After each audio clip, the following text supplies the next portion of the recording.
Buenas noches, una nueva emisión de Grano Sistema. Recuerde que abajo del título y arriba de los tiempos del programa encontrarán los links de Grano Sistema 425, subido a Libre y a Bichute. Y también encontrarán el link del primer programa del Tercer Ojo, subido a Bichute. Vamos a ver si establecemos también, como hacemos con Grafeno, un programa semanal los miércoles del Tercer Ojo. Ahora en este programa van a encontrar el link del programa número 1 que fue subido el miércoles pasado. Yo he tenido dos golpes duros este año. Con el fallecimiento de dos amigos que fueron fundamentales para que yo hiciese estos programas. Eran dos tremendos cuadros nacionales. La primera, que falleció en marzo y fue quien me dio el empujón de aceptar hacer los programas en TLD1, me ayudó a pagar y fue uno de los 4 promotores que siguiese luego que me echaron del canal. De hecho, los primeros programas fueron filmados en su casa. Si ustedes ven los primeros programas después de irme de TLD1, fueron filmados en la casa de ella. Me refiero a María Cristina Brescia. El otro, quien desde la provincia, de un pueblito de la provincia de Corrientes, editó los programas a pura voluntad y compromiso. Él se ofreció desde 2014 cuando me fui de TLB1. Y cuando decidí editar yo, me regaló una PC que la usé hasta hace unos meses, cuando estos muchachos me pusieron la nueva. Realmente un gran amigo de esta etapa de mi vida, que se fue a fines del mes de abril. Estoy hablando de Luis María Rudaz. Ambos estarán en el mejor lugar, que es el que se merecen. En el puente que iba a Reconquista con Avellaneda, en la provincia de Santa Fe, nuevamente se manifestaron por las restricciones de circulación el domingo. En el próximo programa pasaremos las fotos.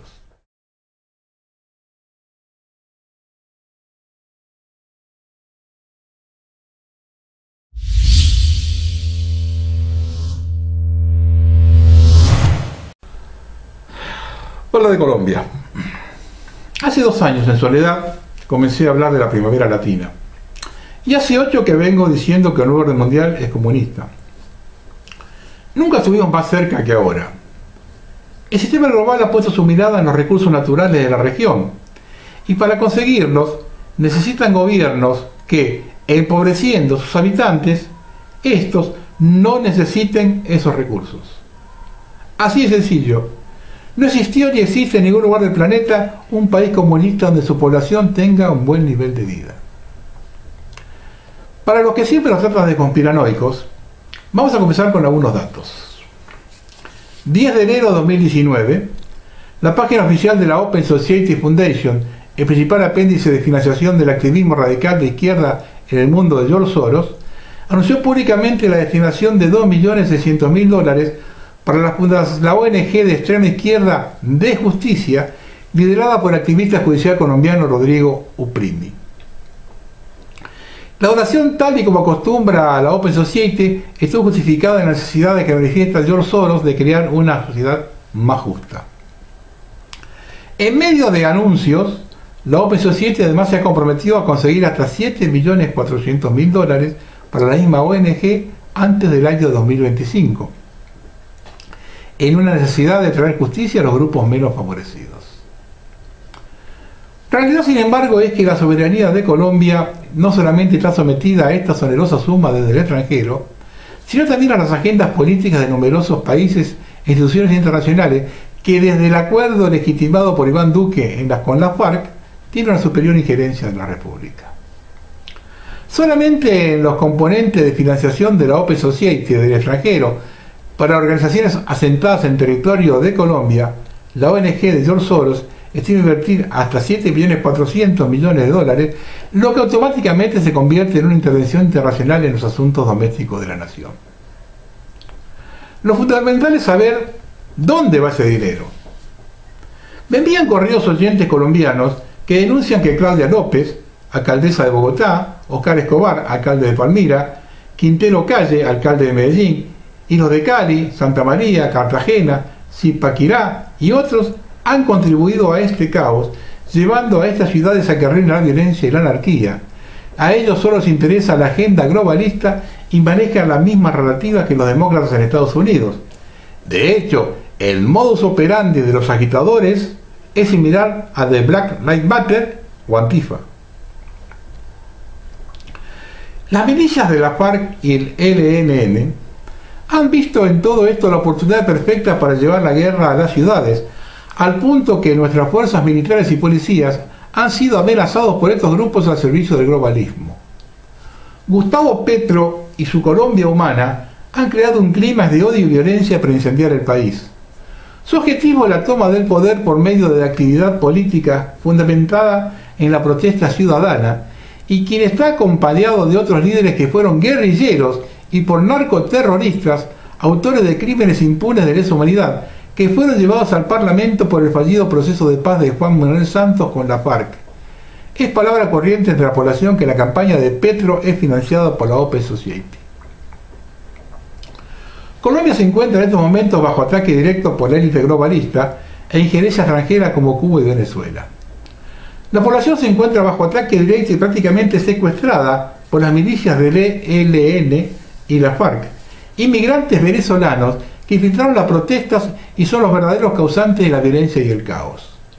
Los medios del régimen no dicen la verdad, lo que ya es una señal del origen de la violencia. La población se encuentra prácticamente secuestrada por los vándalos, vías cerradas, caos, violencia, supermercados vacíos, falta de combustible, los cajeros electrónicos sin dinero. Están además infiltradas en la organización de actividades terroristas el G2 cubano, pandillas conectadas con el régimen comunista venezolano y milicianos urbanos narcoterroristas de la FARC y ELN, liderados por los prófugos de la justicia colombiana que operan todo tipo de actividades criminales del territorio venezolano y por las llamadas disidencias de la FARC-EP, que se identifican como movimiento bolivariano y que están apoyados por el dictador venezolano Nicolás Maduro y su líder Diosdado Cabello.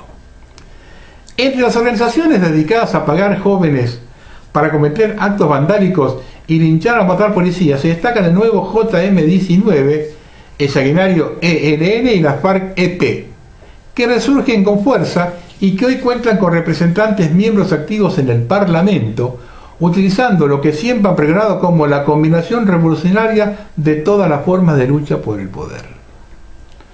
La confianza de la alianza guerrilla-revolución en los resultados estriba en la subestimación histórica de la oposición venezolana y ahora del gobierno colombiano, que han hecho del desconocimiento de las potencialidades y realidades del verdadero enemigo el socialismo del siglo XXI, el Foro de San Pablo o Puebla, y la Junta Geoestratégica Delincuencial fundada en los acuerdos políticos militares con Cuba, Nicaragua, Rusia, China, Irán, Turquía, acuerdo que a la hora y fecha nadie conoce. Y arriba de todos estos esquemas, el ojo que todo lo ve, con lo de siempre detrás.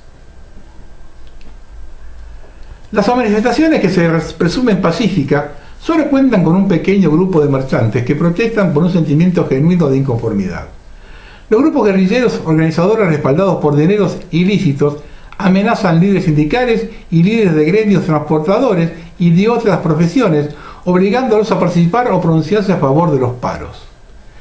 La realidad es que con dinero sucio del FARC y ELN, narcotráfico, pagan y movilizan comunidades indígenas, jóvenes pandilleros urbanos, organizados en grupos de vándalos dedicados al microtráfico de estupefacientes, con el fin de destruir la funcionalidad de las ciudades.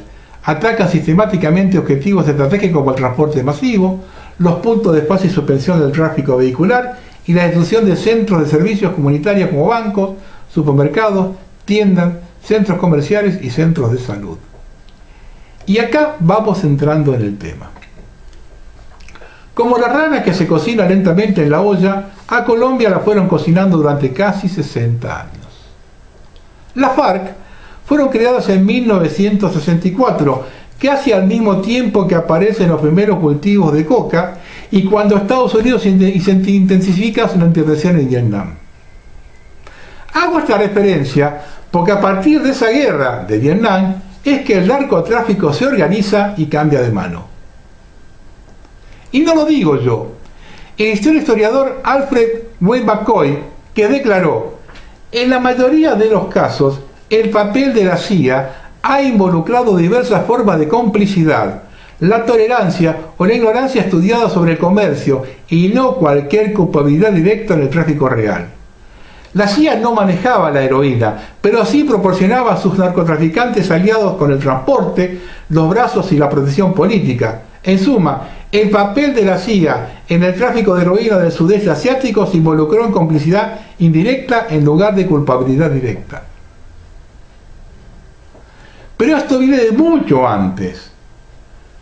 Con el fin de proporcionar fondos encubiertos para el Kuomintang, las fuerzas leales al general Chiang Kai-shek, que estaban luchando contra el líder comunista Mao Zedong, la CIA ayudó a pasar de contrabando opio de China y Birmania a Bangkok, en Tailandia, proporcionando aviones de la empresa Air America, uno de sus negocios espejo. ¿Hay más? Publicado el 13 de abril de 1989, el informe del Comité Kerry llegó a la conclusión de que los miembros del Departamento de Estado de los Estados Unidos de América, quienes habían prestado apoyo a los contras, estaban involucrados en el tráfico de drogas y los propios elementos de los contras recibieron con su consentimiento asistencia financiera y material de los traficantes de drogas. Vamos ahora a Sudamérica. En noviembre de 1993, el ex jefe de la DEA, Robert Bonner, apareció en el programa estadounidense de noticias 60 Minutos y criticó a la CIA por permitir que varias toneladas de cocaína pura se introdujeran de contrabando en los Estados Unidos a través de Venezuela sin notificar y asegurar la aprobación de la DEA. En noviembre de 1996, un juez de Miami acusó al ex jefe de antinarcóticos de Venezuela y activo de la CIA, el general Ramón Guillén Dávila, quien estaba contrabandeando muchas toneladas de cocaína a Estados Unidos desde un almacén venezolano propiedad de la CIA, y su defensa en el juicio, Guillén afirmó que todas sus operaciones de contrabando de drogas fueron aprobadas por la CIA. Hay mucho más, pero vamos a terminar con una referencia a México. Uno de los carteles mexicanos más antiguos, el cartel de Guadalajara, se vio beneficiado por la CIA para tener conexiones con el capo hondureño de drogas Juan Mata Ballesteros, un agente de la CIA que era el jefe de Serco, una compañía aérea utilizada para el contrabando de drogas en Estados Unidos, y también se utiliza para el transporte de suministros militares y el personal de los contras hondureños, utilizando fondos de las cuentas establecidas por Oliver North.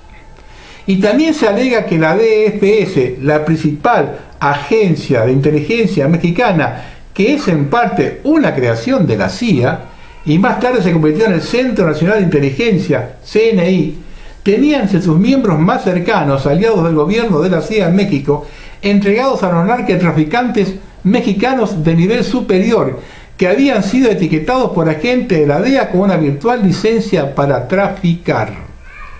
Y también se sabe que el cartel de Guadalajara, la red de narcotráfico más poderosa de México a principios de los 80, prosperó en gran medida, entre otras razones, porque disfrutaba de la protección de la DFS bajo su jefe Miguel Nazar Jaro, un agente de la CIA. Enlacemos todo. La CIA está detrás del narcotráfico. La CIA fue creada por Rockefeller. Colombia es el principal productor de coca. La FARC se financia con el tráfico de drogas. ¿Se puede creer que las autoridades de Colombia no conozcan esto? Es decir, hace 57 años que vienen engañando a la gente. Y el periodismo cómplice gasta toneladas de tinta escribiendo tratados contra el narcotráfico, cuando diciendo quién está detrás, todo se simplifica y aclara.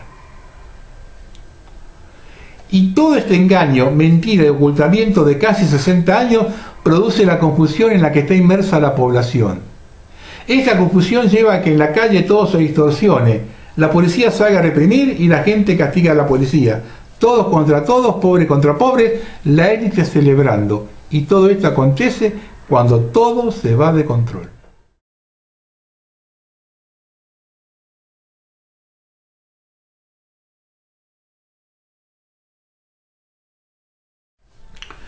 Pero las cosas hay que decirlas completas.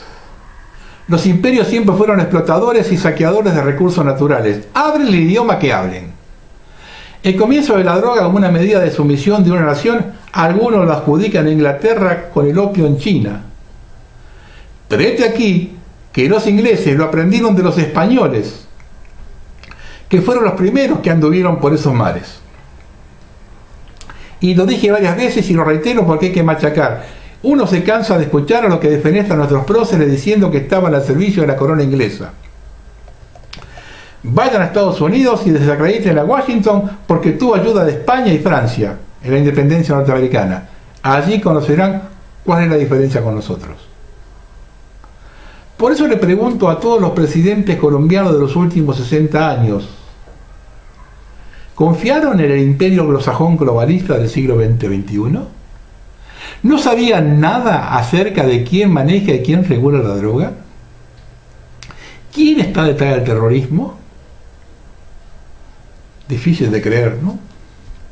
Quien no lo sabe es un inútil, y quien lo conoce es un traidor. Y además de traidor, cómplice de la muerte de miles de colombianos en los últimos 60 años y de tener el territorio copado por mafias. El derrotero de América Latina es el mismo, y la lucha es la misma de hace 200 años por la independencia definitiva. Para los que tienen miedo, ya saben dónde nos lleva este camino.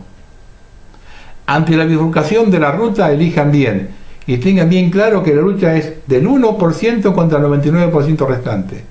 Si toman a la izquierda o a la derecha, infaliblemente se juntan, desde hace más de 100 años.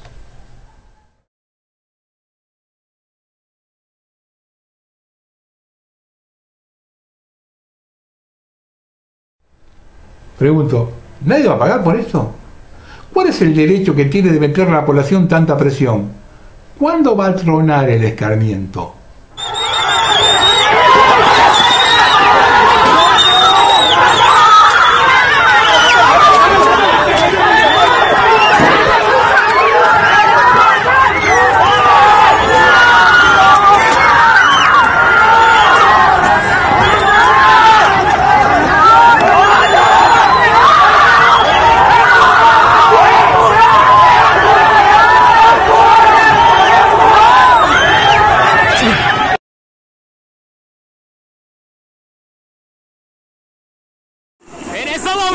Palo Blanco es una zona de guerra.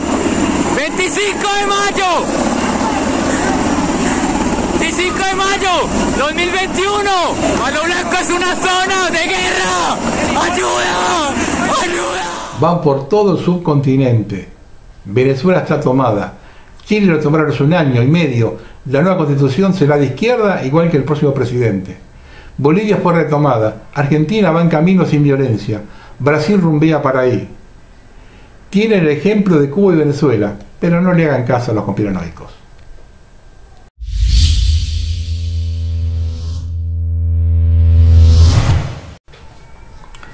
Permanentemente digo que entre la dirigencia política cipaya al servicio de la ley global y nosotros está la policía.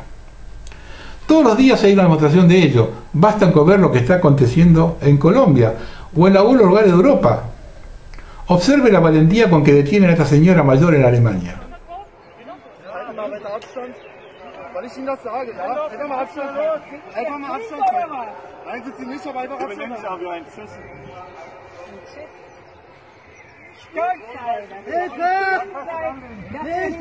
Danken! Wir sollen weggehen! Hilfe! Hilfe! Hilfe! Das Genick! Hilfe! Ich kriege keine Luft! Ich kriege keine Luft!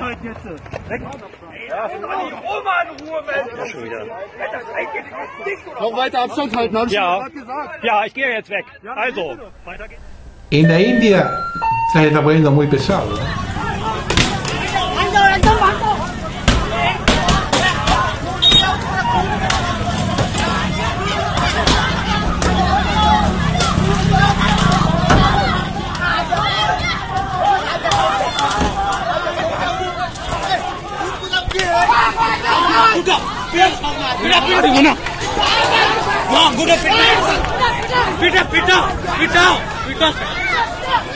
Acá la policía irrumpe en una celebración religiosa.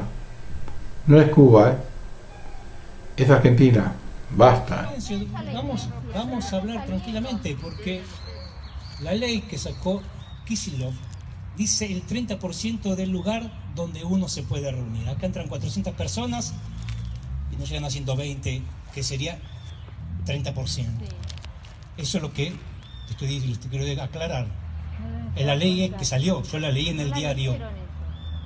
30% del lugar. No puede haber tanta gente. Entonces, estamos entre la espada y la pared. Nosotros sí estamos para agarrar los chorros, no para venir a molestar. Tienen que entenderlo nosotros también, porque de repente somos... Lo que terminamos perjudicados somos nosotros. Así que yo lo único que les pido es que no nos falten de respeto. Por eso. Pero quédese tranquilo, yo ahora voy a hablar ahí y le voy a decir que ya termina, en media hora termina eso. Menos terminamos. ¿Listo? Listo. Bueno, le pido mi disculpa. No. No sé, pero los chicos se merecen el bautismo. Cuando la gente explote, les recuerdo que el tema de la obediencia de vida no funcionó en 1985. Ahora tampoco. Pregunto a los señores de la Fuerza de Seguridad, ¿ustedes van a defender esto? Argentinos, estamos en una situación de alerta nacional. El Congreso quiere darle superpoderes al presidente. Esto está expresamente prohibido por la Constitución. Se prohíbe la delegación legislativa. Solamente se puede hacer en casos excepcionales, cuando el Congreso no puede seguir el trámite ordinario de las leyes. El Congreso está funcionando. Debe ser por tiempo determinado, no prorrogando un decreto o una ley cada vez que se acaba. También tiene las limitaciones de que no puede legislar en materia penal por DNU, ni todas las limitaciones que aparecen en el artículo 91, inciso 3. No lo puede hacer ni en materia penal, ni en materia electoral, ni de régimen de los partidos políticos, ni tributaria. Quieren darle la suma al poder público para que haga lo que quiera en pandemia, para que los tipos penales sean abiertos y a discreción del presidente, lo que él quiera, sea un delito o no. Quiere gobernar por decreto, como si fuera un emperador, violando toda la Constitución, porque ya todo esto es inconstitucional. Incluso con una ley sería inconstitucional, porque los derechos, principios y garantías contemplados en la Constitución Nacional no pueden ser alterados por las leyes que reglamentan su ejercicio. Esto lo dice la misma Constitución Nacional. Por lo tanto, estamos en un estado de alerta. Ellos pretenden adueñarse del país. Ya dijeron una vez que vienen por todo. Tengamos en cuenta que la ley no tiene efecto retroactivo, o sea que lo que ya hicieron, ya lo hicieron y ya son todos traidores a la patria. Están tratando de legitimar y legalizar todo lo que ya vienen haciendo, que es una inconstitucionalidad total, y encima lo que pretenden hacer es más inconstitucional de lo que hicieron antes. Así que esto hay que impedirlo. Si podés estar en Buenos Aires, venite a la capital federal. Tenemos que estar en el Congreso atentos a cuando se sesione esto. No lo podemos permitir. El próximo paso es la reforma constitucional, ya lo sabemos, y ahí estamos fritos. Así que ahí sí no nos va a salvar nadie. Y tengamos en cuenta que esto lo hace por el tema de la puja entre los gobernadores y la nación, por lo cual los gobernadores no nos van a salvar en esta situación. Hacerse los tontos, nada, porque esto le da la posibilidad al presidente de hacer lo que él quiera. Igual les repito, es inconstitucional. Pero si la gente no sabe que esto es inconstitucional y no va a impedirlo, va a pasar lo mismo que con la cuarentena del año pasado. Lo va a legitimar porque lo acepta. Entonces, cuidado, porque aparte el próximo paso es la reforma constitucional y ahí no vamos a tener forma de defendernos, gente. Así que, por favor, compromiso les pido. Bueno, hasta luego y viralizo. Reitero y machaco. O las fuerzas de seguridad acompañan a la gente, o tal como viene ocurriendo hace décadas, terminarán como siempre terminaron los forros de los políticos.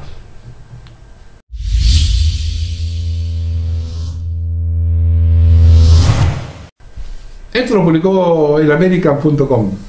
La ola de miseria en Iberoamérica. A la luz de la reciente publicación del índice de miseria, denominado así por su creador, el profesor Steve Hanke, de la Universidad de Baltimore, dicho índice calculado sobre la base de la conjugación de parámetros cualitativos como tabla de desempleo, inflación, costo de los préstamos bancarios, tasa cambiaria y PBI real per cápita. El país que acumula mayor puntaje se ubica en el grupo de los países cuya población vive en condiciones de miseria. Contrariamente, un menor puntaje indica que está en una situación diametralmente opuesta a la miseria, es decir, son países con una población feliz. El estudio de 2020, publicado hace una semana, abarcó un total de 156 países en todo el mundo, arrojando datos como el país más miserable, Venezuela, con 3.828 puntos, seguido por Zimbabue, o 547, esa es la diferencia entre uno y otro, y Sudán con 193 puntos. En el último caso, en la última posición, el más feliz, sorprendentemente, se ubica Guyana, en el puesto 56, con solamente 3.3, apoyado por Taiwán en el 155, con 3.8, el 154 Qatar con 5.3 y Japón con 155, 8 puntos. Ahora, dentro de este marco de países, ¿cómo se sitúan las sociedades iberoamericanas? De conformidad a la distribución anterior, encontramos que los dos países ibéricos se encuentran en el grupo del medio. En España en el punto 63 con 28.2 puntos y Portugal bordeando el tercer grupo con el puesto 103 con 18 puntos. En tanto, el grupo de los países con índices de miseria más elevados básicamente lo comportan gran parte de mayoría de países de Iberoamérica, una amplia mayoría de África, Medio Oriente, Sudeste Asiático y los países denominados ex Unión Soviética. Una manera de facilitar la comprensión del índice de miseria de Henke en Iberoamérica es segmentar la muestra en dos grandes bloques: los países de elevadas condiciones de miseria y los países en estado de medianía. Entre los iberoamericanos del grupo de alto índice de miseria se ubica, además de Venezuela, que posee el luminoso primer lugar ya por 7 años consecutivos, se encuentran Argentina, primera, Brasil, Perú, Uruguay, Honduras, República Dominicana, Panamá, Colombia, Costa Rica y Paraguay. En el grupo intermedio se ubican jerárquicamente Bolivia, Guatemala, El Salvador, Nicaragua, México, Chile y Ecuador. Venezuela se desprende del resto con un salario mínimo de $3.55 y una canasta alimentaria de $200.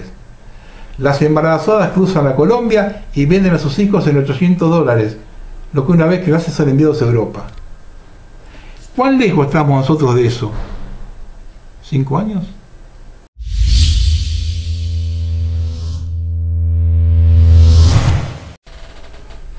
Bueno, Alberto Fernández se reunió con la CGT. Aparecieron los gordos. Están alineados con el gobierno. Están de acuerdo con las restricciones, aunque piden fondos para asistir a los más golpeados. Su principal preocupación fueron las obras sociales y la inflación que se come los acuerdos por paritarias. Por supuesto, los fondos que piden salen o de los impuestos o de la maquinita, lo que produce más inflación. Pero parece que no pueden conectar las causas con los efectos. De las empresas que no pueden trabajar, tampoco pueden despedir y tienen que seguir pagando el sueldo a los empleados. Además que tienen que seguir pagando los impuestos, aunque no se les permite trabajar, etcétera. De eso, ni mu. Ni piden que bajen los impuestos o eximen los impuestos a los que no pueden levantar las persianas, nada. O que saquen las restricciones y permitan que la gente trabaje, tampoco. Que se fundan todos. Total, ellos ya están forrados.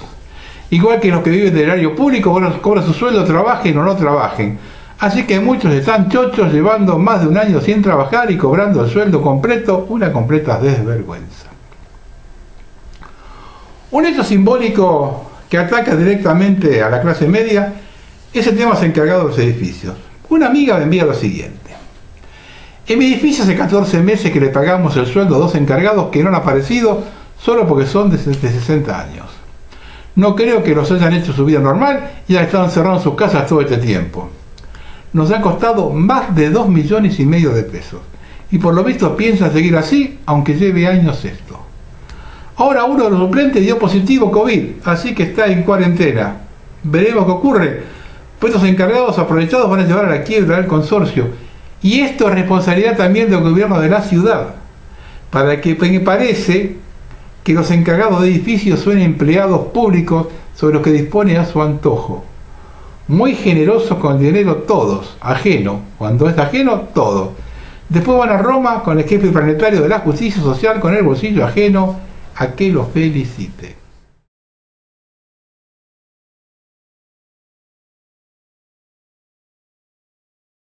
Otro que habló con el gobierno fue Baradel, para pedir que intervenga para que la ciudad no le descuente los días de paro. Es insólito, hace más de un año que no trabajan los docentes. Porque poder trabajar vía remota es un chiste, con la mayoría de los alumnos que no se conectan porque no tienen computadoras. Dice que solo el 50% de los docentes de la provincia de Buenos Aires está vacunado. Y con eso, si igual siguen sin dar clases. Parece que el hecho de haberse dado la vacuna no los hizo más valientes. Siguen con el miedo al bicho. Y por otro lado, en Paraná hubo una marcha para la apertura de las escuelas.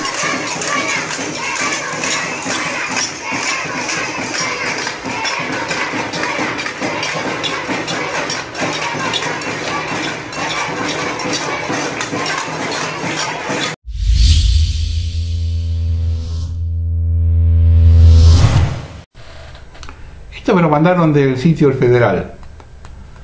Opiniones para la formación de la nueva identidad argentina.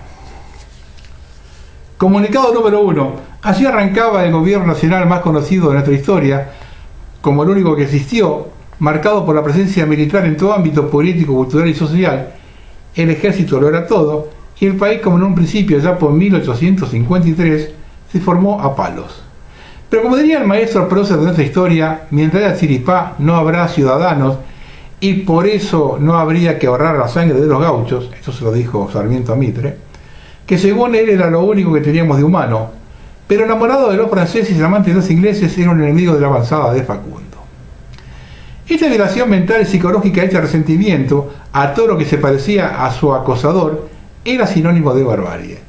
La palabra ofensiva europea de moda sobre todo lo que estaba mal. Según el programa del prócer de la educación actual, el proceso necesitaba ser blanco y europeo.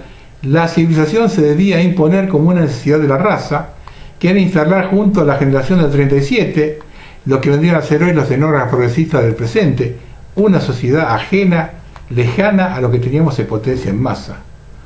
Una comparación calcada son los modelos de este país que fomentan los kirchneristas y los macristas.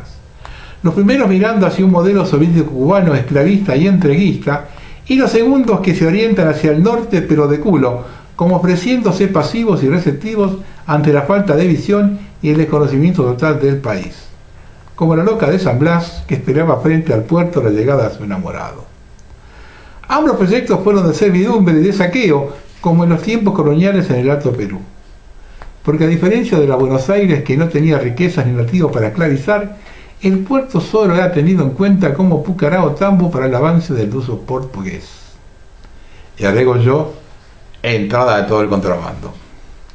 Esta dependencia psicológica y moral es lo que dio forma al famoso patriarcado, el Leviatán, al capitalismo estatal, generando progresivamente la división del trabajo que tenemos hoy, en donde están los que obedecen y los que imponen, estos kirchneristas, todos muy modernos, difíciles de entender si no miramos con los libros hacia atrás.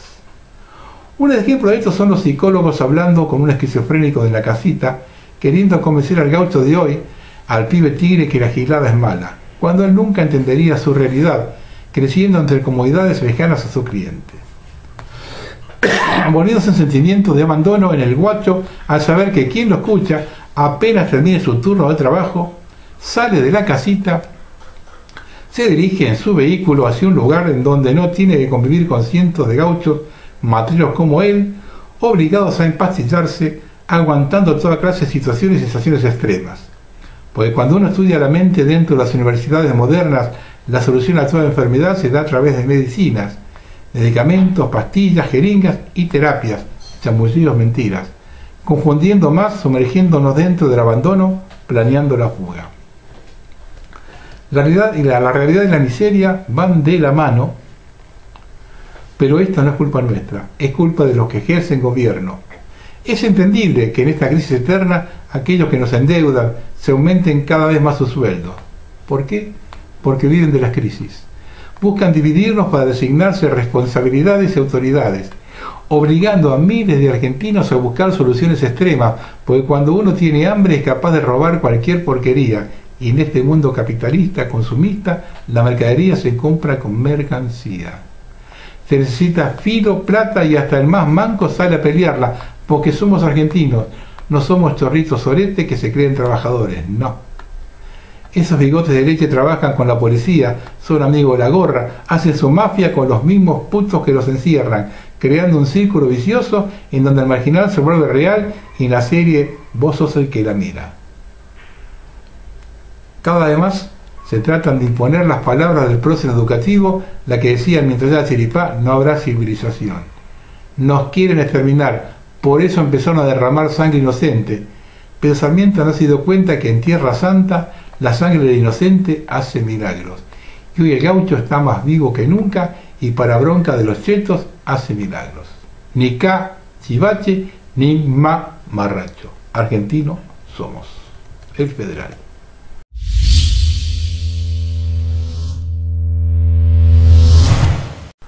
Una de las cosas que surgen ahora, ¿no?, con estas nuevas realidades en este siglo, que son los neuroderechos. Esto es lo que vio Nazaret Balbás. Hay niños que intentan ampliar la imagen sobre el vidrio de una ventana, o adultos que inconscientemente hacen scroll sobre la página de papel de un libro. La naturalización de esos gestos no es un accidente y proviene de años de interacción con dispositivos electrónicos que todos los días cambian la forma que el ser humano se relaciona con el mundo. Todas estas cosas se hacen con teléfonos móviles y es apenas un aperitivo de lo que se viene. En el momento en que estos dispositivos sean neurotecnológicos, en vez de llevarlos en el bolsillo, los llevaremos en la cabeza.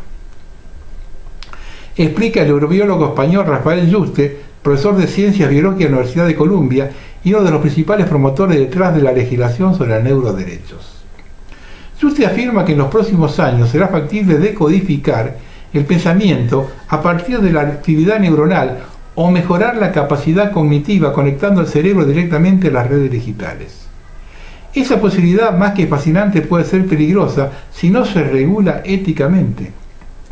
Por eso el proyecto de neuroderechos que impulsa a científicos se afirma en 4 principios: la privacidad mental, la identidad, el derecho de agencia y el libre acceso a las tecnologías. Cuando surge una tecnología nueva, no sabes muy bien para qué se va a utilizar, pero es fácil regularla. En cambio, una vez que ha echado a andar y se difumina por todo el mundo, sabes perfectamente para qué sirve y las cosas malas que hace, pero es imposible ponerle un freno. Además de impulsar el debate sobre neuroderechos, el catedrático defiende la incorporación a estos a la Declaración Universal de Derechos Humanos, por lo que también mantiene conversaciones en el seno de la ONU. Estamos en un mundo nuevo y creemos que es necesario poner derechos humanos nuevos. Justifica Yuste. Tema interesante que a nadie se le ocurrió, ¿no?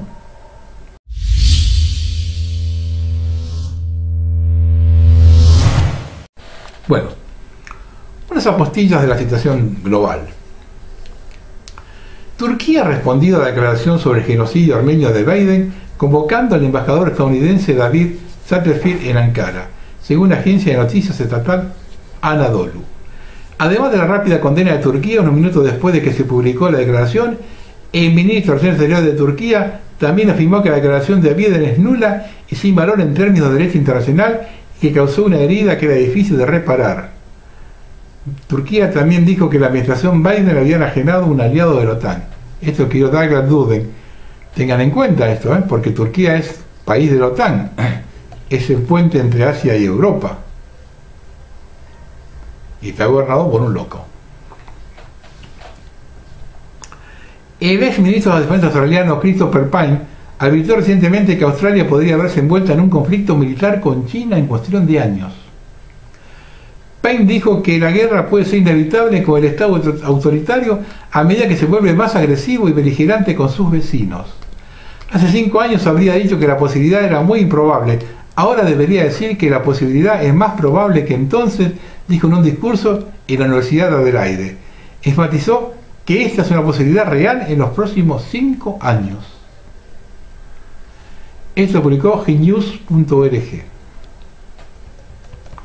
Hace unos días, algunos generales franceses publicaron una carta en que advertían del riesgo de una guerra civil racial en Francia. Ahora otro grupo de generales ha firmado otra carta, mucho más agresiva, y que hablan de purgar el mar de raíz. Refiriéndose a los políticos franceses, afirman: es ilusorio pedir a los que infunden el veneno que nos encuentren un remedio. Luego apuntan a las altas finanzas que sostienen la economía, controlan los medios de comunicación y deciden quién es elegido o no. Bueno, se van dando cuenta, menos mal. Ellos, los fabricantes de la democracia, acusan a esta élite de estar controlada por el grupo Bilderberg, el Foro Económico Mundial y el lobby financiero. Finalmente apunta a la Unión Europea y la OTAN, así como la actual globalización y liberalismo, locos, para luchar contra estas élites desarraigadas y para aplazar la amenaza de la extrema izquierda inmigrante, Los generales invitan al ejército a acompañar los movimientos populistas franceses como los chalecos amarillos que tienen la cura de derechos para imponerse.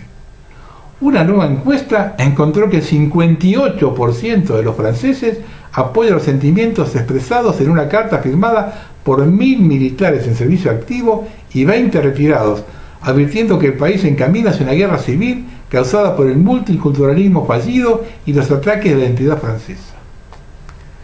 Esto lo publicó Tyler Durden.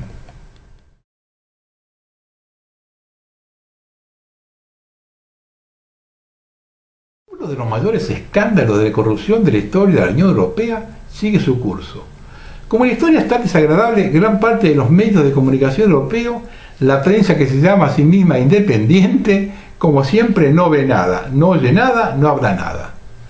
Stella Kyriakides, la comisaria de Sanidad que firmó los contratos de vacunas chapuceros y retrasados de la Unión Europea, parece estar envuelta en un escándalo de corrupción de proporciones gigantescas.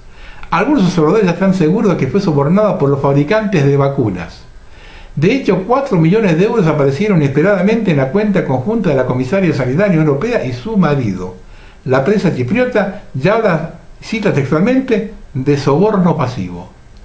El dinero acabó en la cuenta de la familia de Kyriakides a través del Banco Cooperativo de Chipre, de propiedad estatal. Para evitar un escándalo intentaron disfrazar la transferencia como un préstamo. No es la primera vez que la comisaria de Salud de la Unión Europea y su familia se ven implicados en un escándalo de corrupción relacionado con la sanidad. Fueron ellos los que, escondidos detrás de un banco, privatizaron hace años todos los tratamientos oncológicos en la isla de Chipre y luego, como es habitual, inflaron el precio del tratamiento. Esto lo publicó unsermitteleuropa.com. La gran presencia militar china a la frontera obstaculiza los lazos bilaterales, dice el ministro de Relaciones Interiores de la India, lo único que falta acá.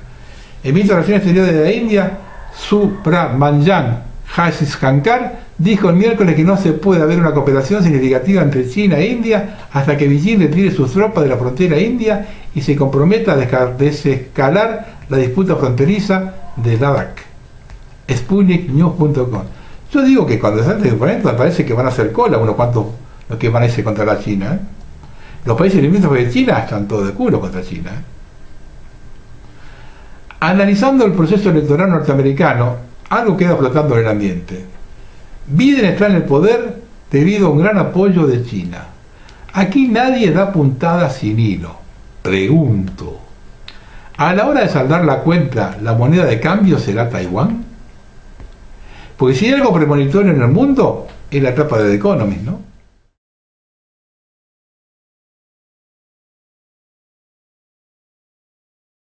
Esto para que vea que los seres humanos son todos iguales en todos lados.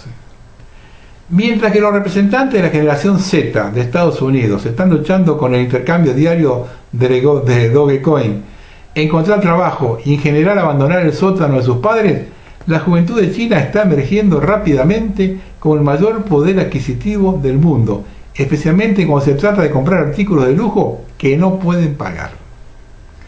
Los gastos entre la generación Z de China representan el 15% de los ingresos de sus hogares, en comparación con el 4% en Francia y Alemania y el 3% en Estados Unidos y Gran Bretaña, según la encuesta, aunque su ingreso disponible mensual promedio de solo 3.500 yuan, unos $1.300, la generación Z de China gasta gran parte del dinero de sus familias.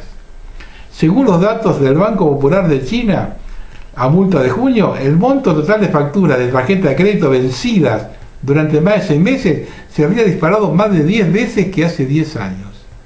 Y alrededor de la mitad de los que deben deuda nacieron en la década de 1990.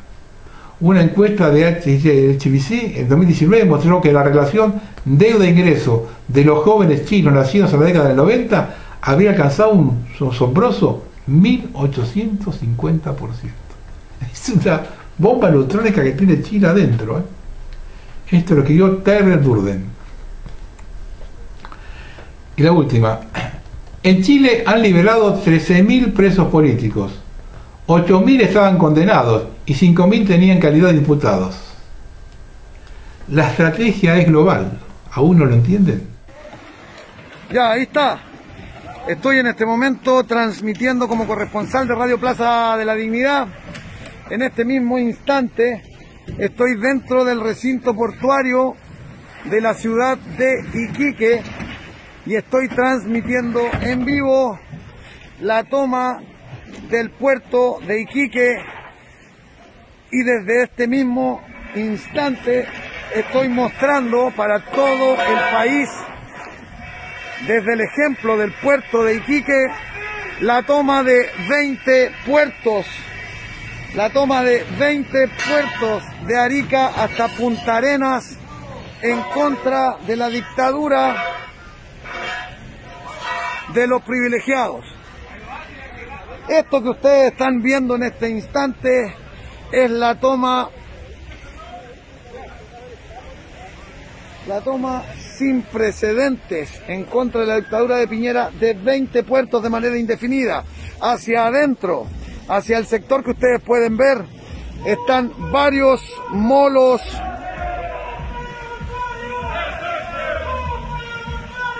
se acabó. La toma del puerto está ocurriendo en este momento.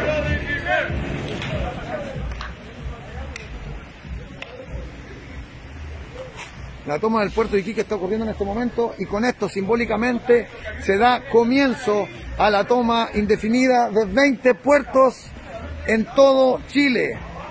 Todos los molos portuarios privados y públicos en este momento ha comenzado, y estamos transmitiéndola para el Club Ayahuasca News, para Radio Plaza de la Dignidad.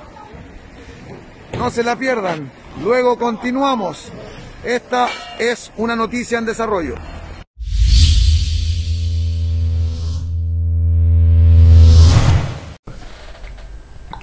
Y las apostillas de un país en decadencia, como todos los programas.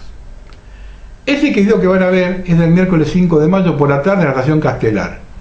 Aluvión de gente para subir al tren Sarmiento, debido a la reducción de las franjas horarias y la mayor cantidad de trenes en circulación. Medidas tomadas por quienes gritan a los cuatro vientos que cuidan nuestra salud.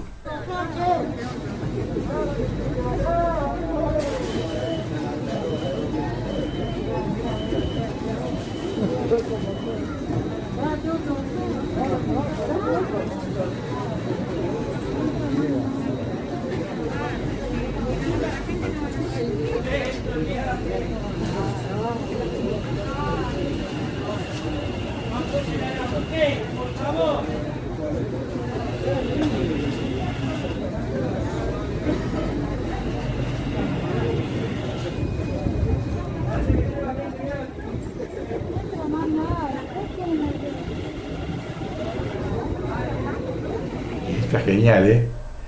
El director de prensa de Moncito de Morón se equivocó en WhatsApp y envió una discusión con los montos a pagarle a periodistas. La oposición aguarda las explicaciones del secretario de Comunicación Fernando Torrilate. Vean el dibujito con las coimas.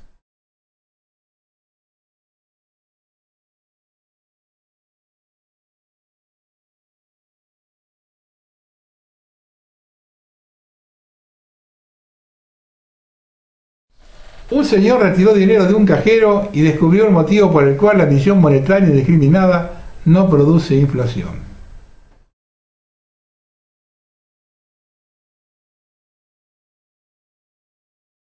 Vean esa tabla donde está el crecimiento de los países sudamericanos en los últimos 40 años. Argentina fue el que menos creció. ¿A quién le van a echar la culpa? 40 años, ¿eh?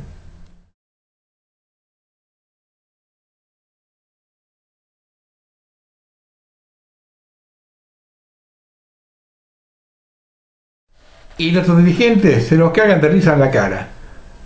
Posan para la foto y Kicillof pide que pongan cara de coronavirus. Así que digo, vale, vamos, coronavirus, cara de coronavirus.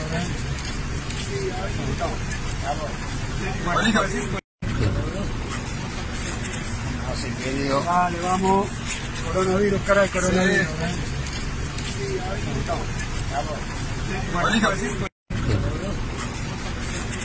Así que digo, vale, vamos, coronavirus, cara de coronavirus.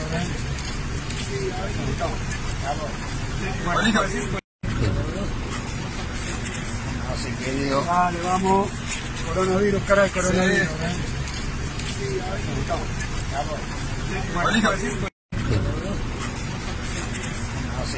Dale, vamos. Coronavirus, cara de coronavirus.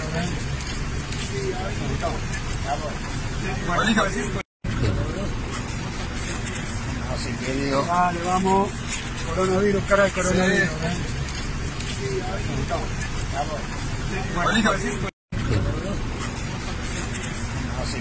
Dale, vamos. Coronavirus, cara de coronavirus.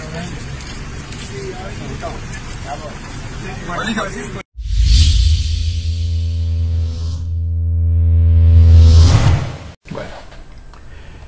Y ahora las imágenes del mundo que se viene. En México ya son una realidad, al menos oficialmente, desde el pasado sábado. Ese día entró en vigor el decreto con el que se creó el llamado Padrón Nacional de Usuarios de Telefonía Móvil. El nuevo registro que obliga a los clientes de telefonía móvil a facilitar sus datos biométricos en México ha provocado una gran polémica. Imagina que para conseguir una tarjeta SIM, una SIM, con la de que usar su celular tuviera que permitir a la compañía telefónica registro de datos tan personales como tus huellas dactilares, la facción de tu rostro, el iris de tus ojos. Se encontró que se viene. Esto lo publicó BBC News. El doctor Zach Bush sostiene que el mundo está experimentando una epidemia inflamatoria crónica. Si tenemos una epidemia inflamatoria crónica en el mundo, entonces debemos estar abrumando el sistema inmunológico de todo el mundo por la misma razón al mismo tiempo.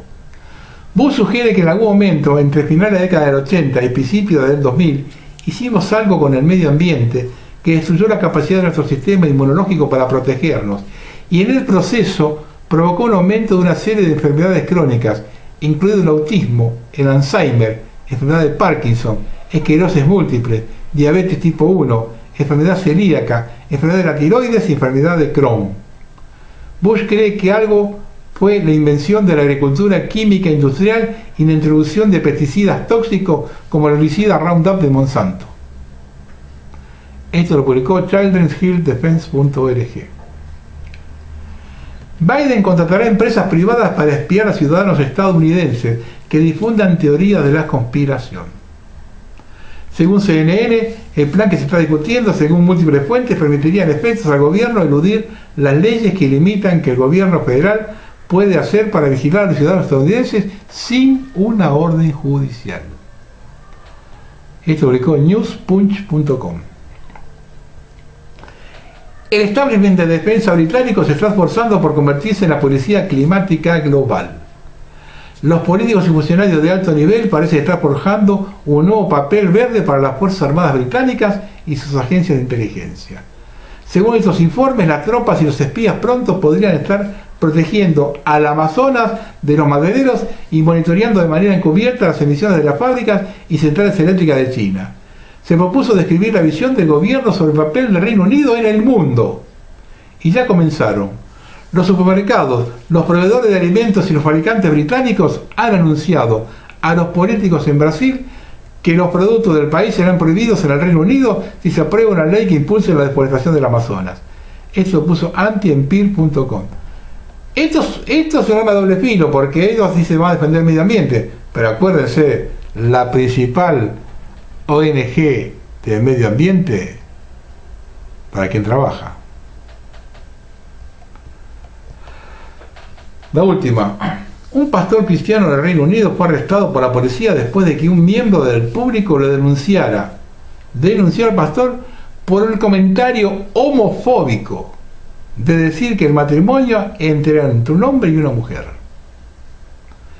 El pastor de 71 años fue liberado sin cargo tras pasar la noche por la cárcel. Esto se publicó Summit News. Y un cartelito para celebrar un aniversario.